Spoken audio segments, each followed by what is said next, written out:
Hello, this is Roland.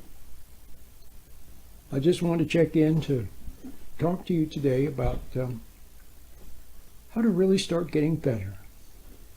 Most people are not in very good shape, spiritually, emotionally, mentally, financially, relationship-wise. What's happened to people today is that you're not doing the right things. You're spending your time doing the wrong things and not looking after the important stuff. And then when it comes to the important stuff, instead of doing what you know is right in your heart, you look to other people, to experts, to advise you, and then it doesn't work out. So then things just keep getting worse and worse. So you have to somehow find your way back.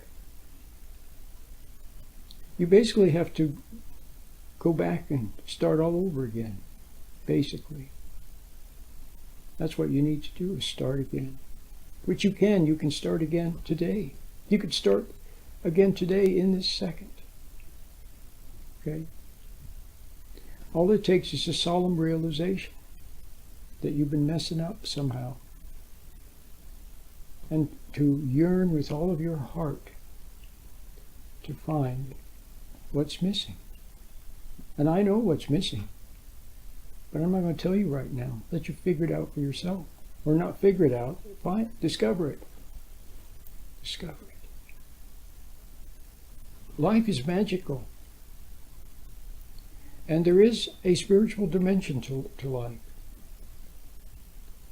which we all sense sometimes in those great moments, in those moments of pathos, those moments of life and death, those moments when you suddenly realize that life is short, life is fleeting. You realize that all the things that you've made so important, whatever they be, were not that we don't need to work. We do need to work to earn a living. But you make it too important.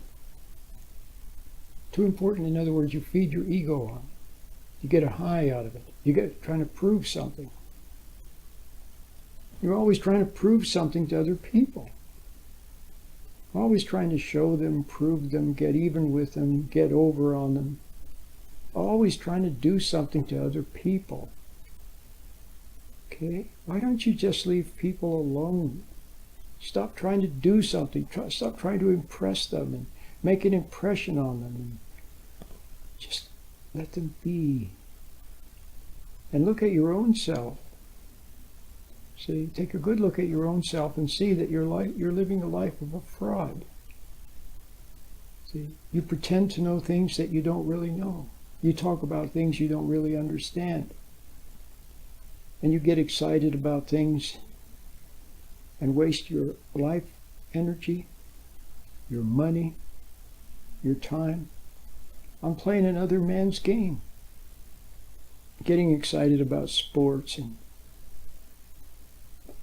what's on television and what movie star or what star is doing this or that. It's just ridiculous. Okay? So you have to find out the purpose for your existence. Why are you here? Okay? Why are you here? And you also need something to help you. Well, you need something to help you to be able to discern what's true from what's false. See, it makes a big difference. It makes a very big difference. And so, in order to get better, you have to return to your roots. And to return to your roots, you have to wake up. See, as long as you are involved, look, let me give you a couple of simple analogies. If somebody is lost in dreams, dreaming or having a nightmare, Are they going to solve any of their life's problems in the nightmare? They're not. Or in the dreams? They're not. If somebody's sitting around fantasizing and daydreaming and fantasizing some cartoon characters or something like that, are they going to solve their life's issues? No. Are they going to find the reason why they exist or what they're here for? See? No. You see what I mean? If a person is sitting around playing a video game, is he going to find himself, find the reason why he's here, and learn to be a better dad, a better father, a better husband? No, he's not. If a person is watching television, are they going to discover the meaning of life? They're not. That's where most people are spending their time, lost in those types of things, or lost in daydreams.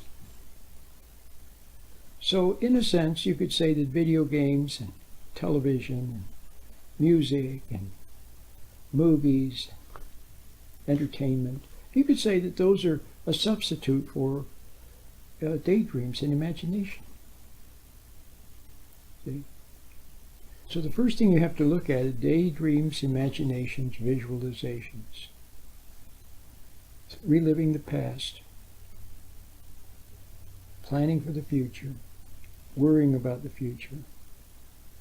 See, or daydreaming with daydreams of romance and revenge. See, that's not reality. That's why your life continues to go downhill.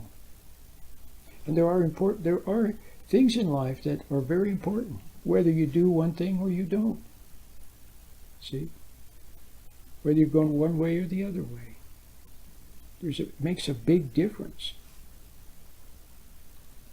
And you won't be able to know which, okay? Unless you become very aware. Now, when you're lost in your daydreams and your fantasies and your imaginings and worrying about the future and reliving the past and fantasizing about romance and all these things, you are separated from your intuition. Your intuition is what you know in your heart. Okay? When you were a little child, you were close to your intuition.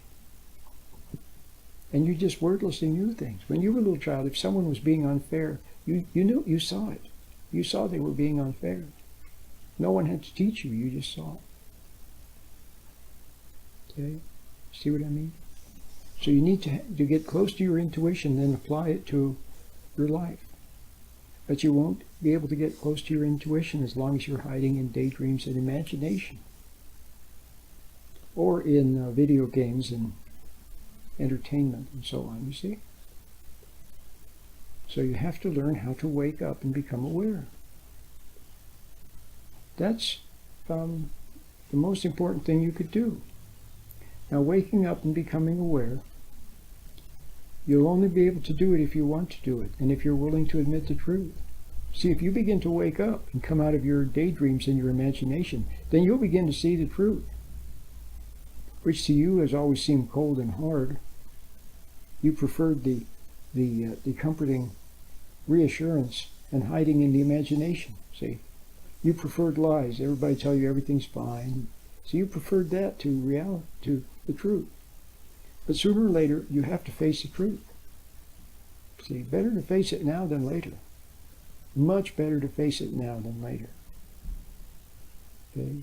Because it may be too late later. So, waking up to face the truth is a certain anxiety because you're coming out of your comforting daydreams. And you're coming in touch with that which you have been avoiding your whole life. How can you be a big ego and proud and lord over other people and and judge other people and think of yourself as this great, wonderful person if you face reality? So you need to come back to reality, and that's what I'm going to talk about in the next video, how to come back to reality. My name is Rhoda.